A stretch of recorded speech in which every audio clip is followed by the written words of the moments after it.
Pierogies have always been a special treat. When I was growing up, I would just savor each bite, and I still do. Whenever I have an abundance of mushrooms, I always want to make these because, in my opinion, they pair perfectly. Before making the dough, peel and chop 4 potatoes and put them on the stove to boil. This will be for our filling. To start with the dough, we're going to take 1 2/3 cup of Bob's Red Mill 1-to-1 flour. Next, we're going to take 2/3 cup of potato starch, not potato flour, it will act differently, and 1/2 teaspoon of salt. Mix these together thoroughly. Pierogies are kind of like a pasta, like a dumpling or a kind of ravioli, in the fact that they are stuffed and then boiled. In this case, we're going to fry them as well. Go ahead and form a little dish or divot, trough in your flours to add the liquid to. Add 1 1/3 cup boiling water. The exact amount of water may vary slightly depending upon your flours, so feel free to add the last 1/3 cup gradually.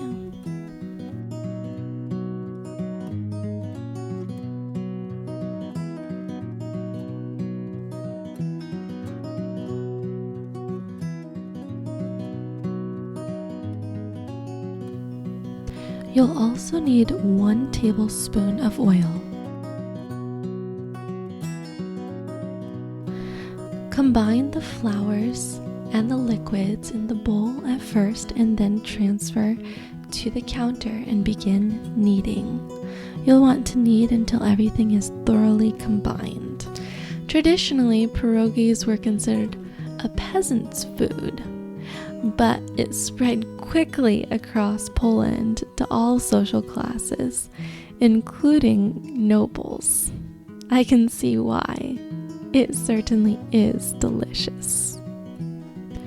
You can see how the dough will seem pretty dry at first, but then gradually it forms more and more into a standard looking dough. The magic in this recipe is the boiling water. It activates the potato starch and makes it bind and stretch very easily. I am dividing my dough into 2 balls in order to make it a little bit more manageable, although you can go ahead and keep it in 1 ball if you prefer. Wrap this in saran to keep it from drying out while we make our filling.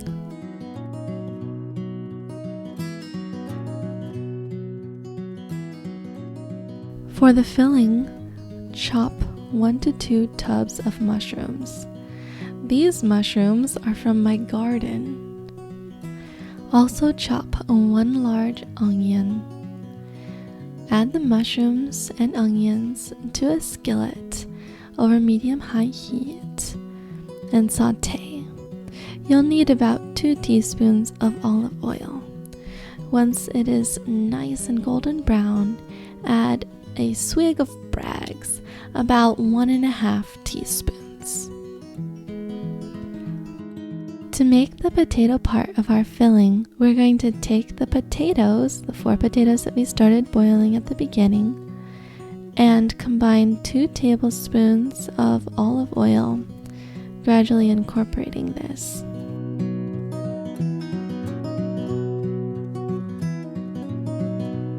We'll also need 2 tablespoons of nutritional yeast, the juice of 1 lime, and 1/2 teaspoon of salt.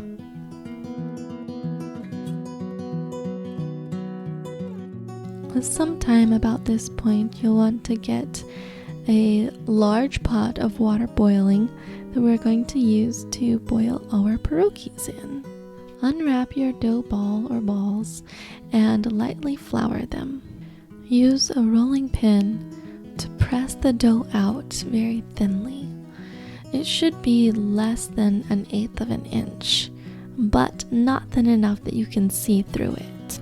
I like to make relatively large pierogies with my cereal bowls. They're probably about 4 inches in diameter. I've found that larger ones do not work. This is the biggest possible. Larger ones will break or leak.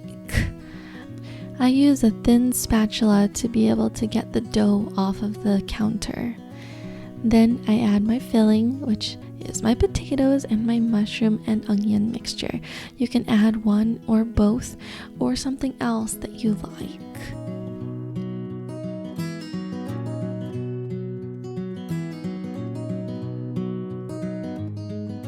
Once the water is boiling, I'll add my pierogies. You can add them gradually or all at once.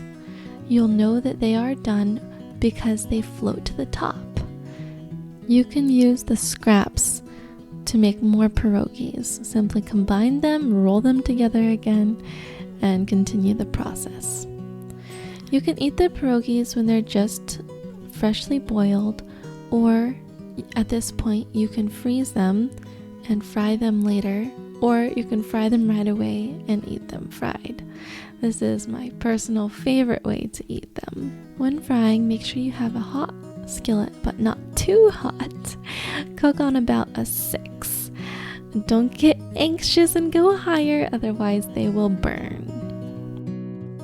I love to serve these with more mushrooms and onions. They're just so good together. Everything about them is so good. The dough, the filling, the pairing. Yum. Just yum. So I hope you will say yum too and enjoy freely eating these gluten-free pierogies. Please let me know in the comments below if you plan to try this recipe. I wish you the best. May we freely eat together.